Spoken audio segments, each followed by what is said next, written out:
You can't make this shit up. I mean, this is Actually, shit. I've got an excerpt from Brett Keane's magnum opus. Should we put a picture of Brett Keane up while that's going on?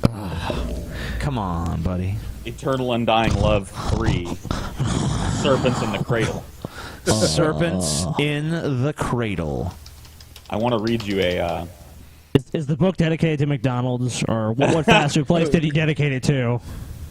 I hope this is good. I want to read you some of the reviews on Amazon.com first. Okay. They're all Just to give you an idea of the caliber of literature you're about to hear. This is an actual picture of Brett Keane. Yes. The most helpful customer review is an awesome sequel to Eternal Undying Love. The storyline will keep you in suspense from beginning to end. Watch as the war between good and evil grows. Capture the development of each character in their struggle to stay alive in the face of adversity. A great book. 5 stars. Wow. 5 stars. That definitely was not Brett Keane. No, that was not Brett Keane that wrote that. Not Brett Keane at all. It was actually a Brett Keane hater. I will also tell you a little piece of caliber of trivia his about literature. the Eternal Undying Love series. The lead character, is literally, he's a detective, and his name is Detective Resner. I shit you not. You're lying. No. Detective It is. Resner. It's Detective Resner, the bounty hunter. Anyway, I will Sergeant read you Manson. I will read you this excerpt. Lieutenant from Corgan. Eternal Undying Love 3. Gamora walked in utter despair. She could hear the children laughing. It was almost as if the unborn mocked her. It was pointless to try speaking with them. Their souls were like flames, in that they knew nothing. You got to do the snorts now because he does that. Wait a minute. Their souls were like flames in that they knew nothing? Their souls were like infants. Sorry. Infants. Infants. Okay. Their souls were like infants in that they knew nothing.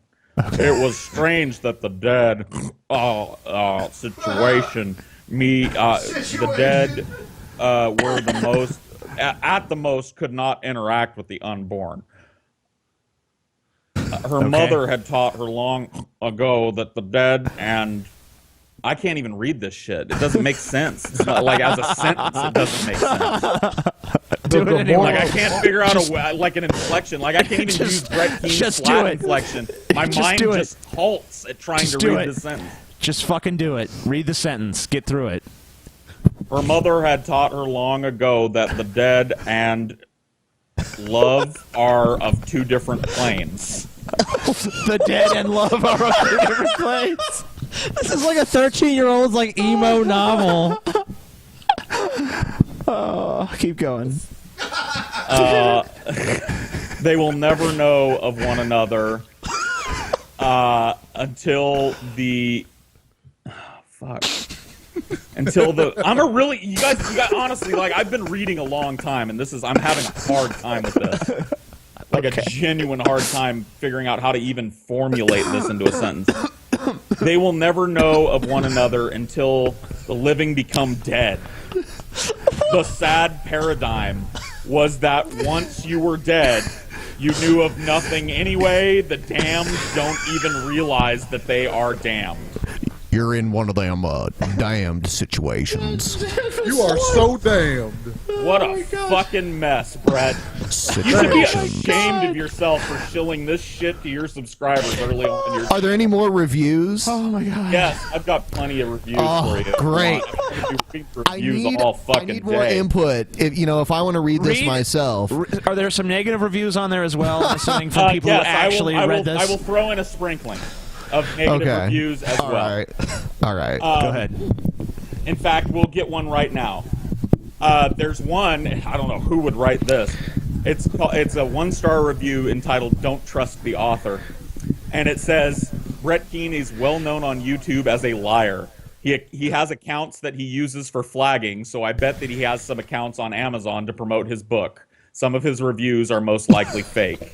They're totally fake. Yeah, no one reads that shit and is like, wow, one star riveting. writing at the 6th grade level.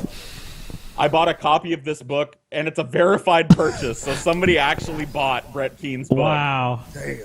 I bought a copy of this book through Amazon. The writing is extremely poor. This author doesn't even know how to divide text into paragraphs. That's why I was having a problem, by the way. So he inserts blank lines right in the middle of sentences to create the appearance of paragraphs on the page. That's how bad it is. What? So wait. That's you mean to why I tell was me having trouble making sense, because the paragraphs, he literally does, he just wants to make it look like he made a cohesive paragraph. So sometimes right smack dab in the middle of a thought or a sentence, the paragraph just ends and a new one begins. what? That's the Brett Keane style, dude. That's an interesting style he's got. You guys just don't appreciate creative writing, okay? You're such snobs. He's trying something new, and you gotta fault him for it. Bunch of fucking Experimental Philistines on this writing. show. Yes. His writing has no rhyme or reason, punctuation, doesn't make any sense, has no structure.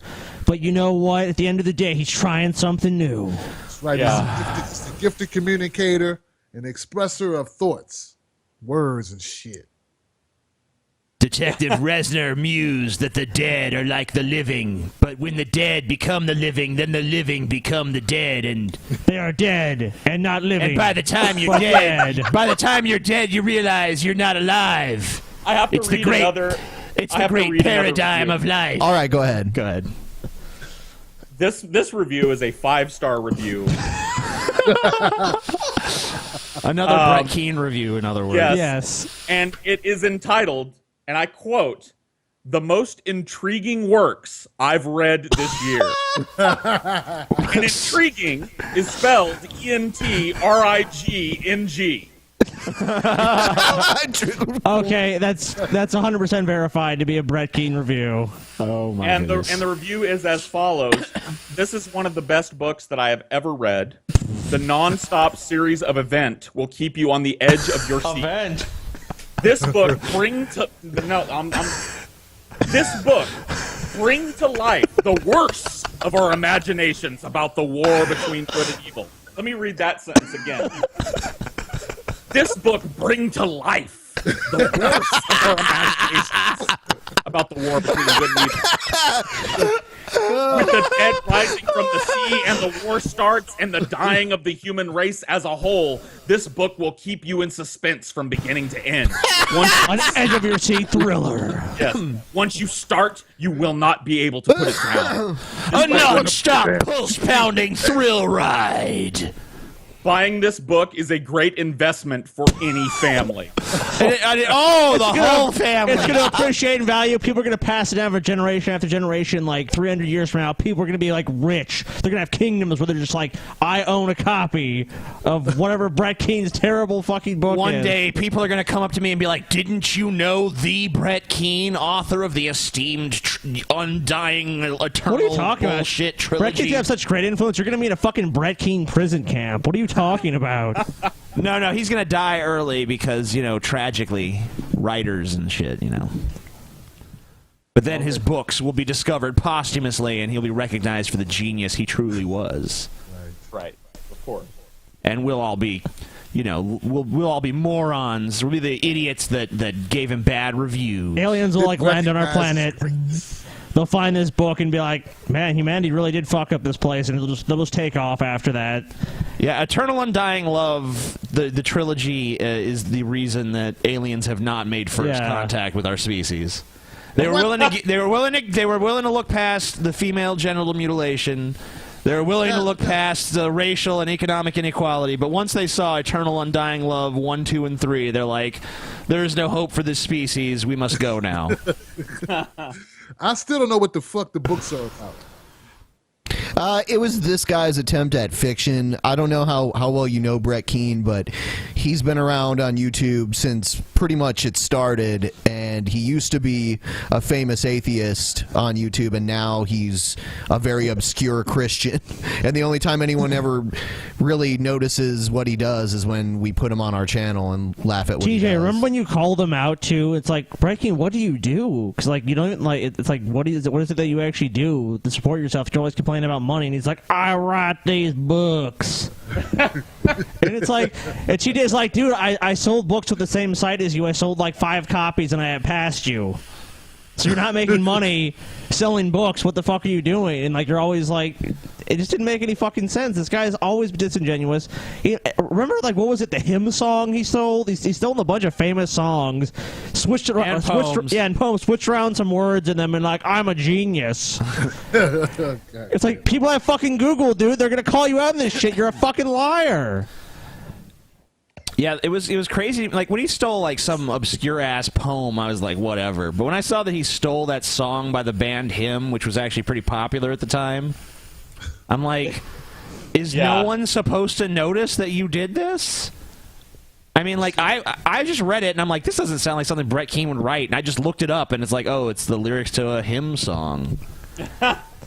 But it was clearly, it was in there, and it said, like, this song by Brett Keane.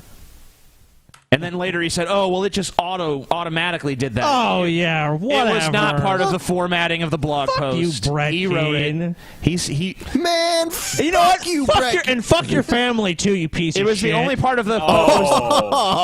It was the only part of the... You know what? He's going to say it anyway, so he might as well be true. The views of Scotty do not represent the views of the Broken Peasants podcast. Oh, Ben, you know you feel the same way. The other day, Ben was like, fuck Brett Keane's family. And she just like, you think we'll have time? Fuck him in the ass, fuck him in the mouth, fuck him in the west, and fuck him in the south. Yeah. Anywhere, huh, TJ? Any fucking place. Good job. That's good. Thank you.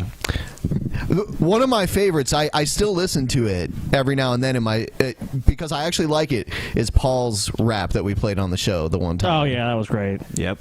It was a pretty. I give the props to the lyrics on that one. But yeah, well, you did a pretty good job delivering them. Yes. You know.